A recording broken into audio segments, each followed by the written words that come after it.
Se você não mora embaixo de uma pedra e já ouviu falar do acidente nuclear de Chernobyl, deve saber que esse lugar definitivamente não é um ambiente para se aventurar. E lá dentro, escondido nas ruínas desse desastre, a humanidade conseguiu criar por acidente o objeto mais perigoso da Terra. Isso que você está vendo na tela é conhecido como pé de elefante. E para você entender a gravidade dessa coisa estranha que mais parece uma massa de gordura endurecida, se você ficasse na frente dela por apenas 5 minutos, o seu corpo absorveria tanta radiação que as suas células simplesmente parariam de funcionar e você não passaria daquela semana. Os segredos de estado que levaram a essa tragédia e por que as câmeras fotográficas falhavam quando chegavam perto dessa massa.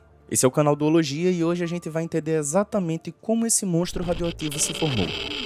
Para entender a origem disso tudo, a gente precisa voltar no tempo. Durante a Guerra Fria, nos anos 70 e 80, a União Soviética vivia uma corrida ideológica e tecnológica contra o Ocidente.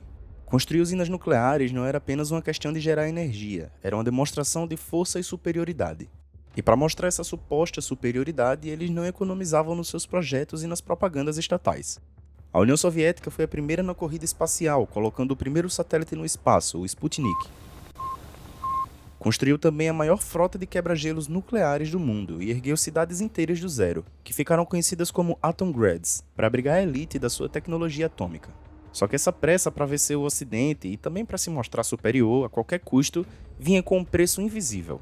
A estrutura soviética funcionava sob uma lógica implacável de que o cumprimento de metas políticas e o orgulho do regime vinham antes da segurança. E foi com esse pensamento que eles decidiram construir a usina de Chernobyl, próxima à recém-criada cidade de Pripyat, na Ucrânia, a cerca de 16 quilômetros da cidade de Chernobyl. Aliás, o acidente não aconteceu de fato na cidade de Chernobyl, mas recebeu esse nome porque na época do projeto ela era a principal cidade de referência administrativa da região. Existiam alguns problemas graves nos bastidores desse projeto ambicioso, a pressa e a economia de recursos. Para entregar usinas cada vez mais rápido, os soviéticos utilizavam um modelo de reator chamado RBMK. Ele era mais barato de construir e gerava uma quantidade absurda de energia, mas tinha uma falha de design crítica. Em níveis baixos de potência, ele se tornava extremamente instável. E é aqui que entra o papel sombrio da KGB, o Serviço Secreto Soviético. Eles já sabiam dessas falhas e já existiam relatórios de incidentes menores em outras usinas com o mesmo modelo de reator. Mas a KGB classificava tudo isso como segredo de Estado. A burocracia soviética não permitia que o país parecesse fraco ou que a sua tecnologia fosse questionada. Isso significa que os próprios operadores que trabalhavam na usina não sabiam dos defeitos do equipamento que operavam todos os dias. Иногда спрашивают, может ли взорваться атомная электростанция. Ну, я могу с полной ответственностью заявить, что это совершенно исключено. Ну, невозможно такого себе даже представить. Para você ter uma ideia de como o orgulho vinha antes da segurança, uma diretiva oficial da própria KGB, emitida logo após a explosão e que hoje é um documento público, deixava bem claro: fica terminantemente proibido divulgar na imprensa ou no exterior informações sobre as causas reais do acidente, os níveis de contaminação e o estado de saúde dos envolvidos. O objetivo era claro: o mundo não podia ver a fraqueza soviética, mesmo que isso custasse vidas. E foi justamente essa cultura de acobertamento e velocidade forçada que preparou o terreno para o desastre. Essa panela de pressão política e tecnológica estourou na madrugada de 26 de abril de 1986. Naquela noite, a equipe precisava realizar um teste de segurança no reator número 4. Esse teste já havia sido adiado e sofria constante pressão de Moscou para que fosse concluído. O engenheiro-chefe adjunto, Anatoly Dyatlov, estava no comando da sala de controle e ele não aceitava nenhum tipo de questionamento. Sob as ordens dele, a equipe reduziu a potência do reator para realizar o teste, ignorando diversos protocolos de segurança e desativando sistemas de emergência. Eles tinham literalmente uma bomba atômica na mão e sem saber que o reator RBMK estava prestes a entrar no seu maior estado de instabilidade.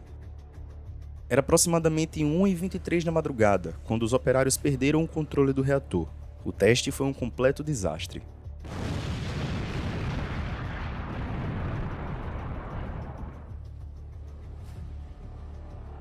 Os erros em sequência, somados à falha oculta do reator, causaram um pico de energia incontrolável, transformando o núcleo numa verdadeira bomba.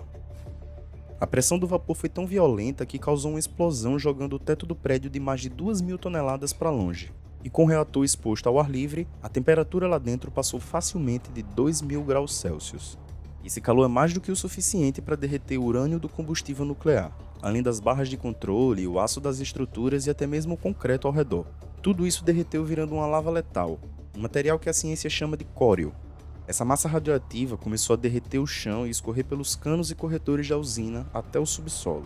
E quando ela finalmente parou e esfriou, ela endureceu com um formato que lembra a pata enrugada de um elefante, e por isso veio o nome pé de elefante. Mas o absurdo da situação não parou na explosão. Nos dias seguintes, a KGB e as autoridades soviéticas entraram em ação não para salvar vidas, mas para cobertar o caso. A cidade de Pripyat continuou sua rotina normal.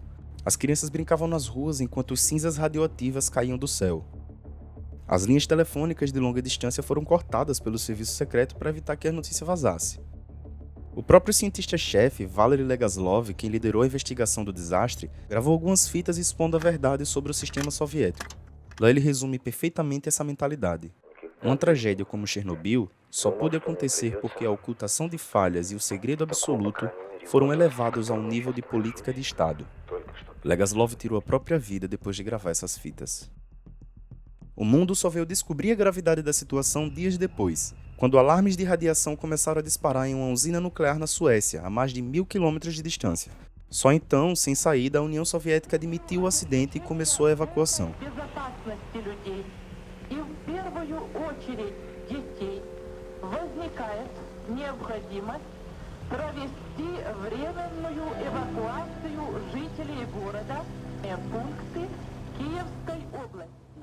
Para tentar conter o desastre, o governo enviou milhares de trabalhadores conhecidos como liquidadores. Eram bombeiros, mineiros e soldados que foram enviados para limpar o topo do reator e construir o primeiro sarcófago. Alguns agiam como biorobôs, usando pás e proteções improvisadas de chumbo, podendo ficar apenas 40 ou 90 segundos nas áreas mais quentes. A explosão do reator aconteceu em abril, mas a destruição era tão extrema que os operários só conseguiram chegar até o subsolo e encontrar a massa do pé de elefante em dezembro daquele ano. Foram 8 meses até descobrirem o que estava escondido ali embaixo. Quando os cientistas chegaram perto, os medidores marcaram resultados assustadores. Naquela época, o pé de elefante emitia cerca de 10.000 roentgens por hora. Isso significa que se você ficasse por pelo menos 30 segundos, já ia começar a sentir tontura e náuseas. Com 2 minutos de exposição, as suas células sofreriam danos irreversíveis, criando complicações definitivas para sua saúde. Mais de 5 minutos era a morte certa em poucos dias. O ambiente era tão hostil que ninguém podia ficar ali estudando a massa. Então os engenheiros e os operários precisavam se arrastar atrás de escudos pesados de chumbo para poder tirar uma foto e sair correndo. Uma figura central nessa história foi o especialista em radiação Arthur Korneyev. Ele foi o responsável por localizar e fotografar o pé de elefante. E se você olhar bem nessas fotos originais em que ele e outros técnicos aparecem perto da massa, as imagens têm uma qualidade péssima. São embaçadas, cheias de chuvisco e manchas coloridas.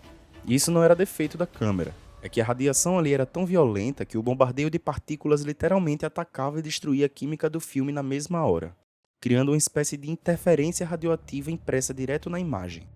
Uma das histórias mais bizarras envolvendo o pé de elefante aconteceu logo na época da descoberta, quando os cientistas precisavam pegar uma amostra da massa para analisar do que ela era feita.